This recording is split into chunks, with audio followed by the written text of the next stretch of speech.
ناظرین السلام علیکم، میں ہوں لیاقت راجپر۔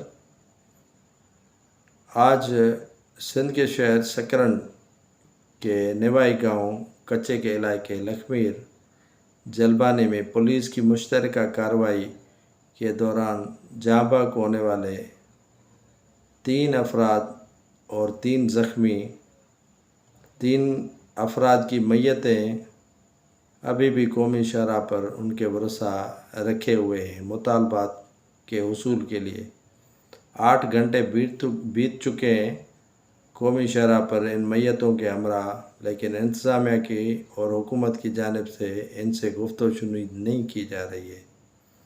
یہاں دھرنے میں قوم پرست رہنما، جن میں زین شاہ اور دوسرے رہنما شامل ہیں، وہ پہنچ گئے ہیں۔ دھرنے کے باعث ہزاروں گاڑیوں کی پنجاب اور سندھ آمد و رفت معطل ہو چکی ہے، جس کے باعث مسافر شدید پریشانی کے عالم میں مبتلا ہیں۔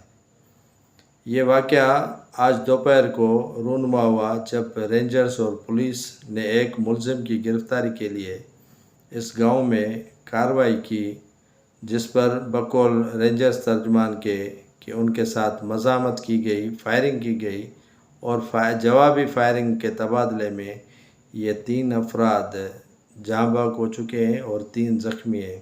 دوسری جانب یہاں اس گاؤں کے مکین حاجی خان جلبانی کا کہنا ہے کہ یہ کسان ہیں، یہ بے گناہ افراد کو قتل کیا گیا ہے، ان کے اوپر ابھی تک کوئی نہ تھانے میں درخواست ہے اور نہ ہی ان کے اوپر جو ہے وہ پولیس کو شکایت موصول ہے۔ بے گناہ قتل کیے گئے ہیں، ان کے خون کی تحقیقات کی جائے، اس واقعے کی عدالتی تحقیقات کی جائے۔ رینجرز اہلکار ایک نوجوان کے جس کی آنکھوں پر پٹی باندھی گئی تھی، وہ اس گاؤں میں لے کر آئے تھے، جس کے نشاندہی پر یہ کارروائی کی گئی ہے۔ ہم بے قصور ہیں، بے گناہ ہیں، ہمیں انصاف دیا جائے۔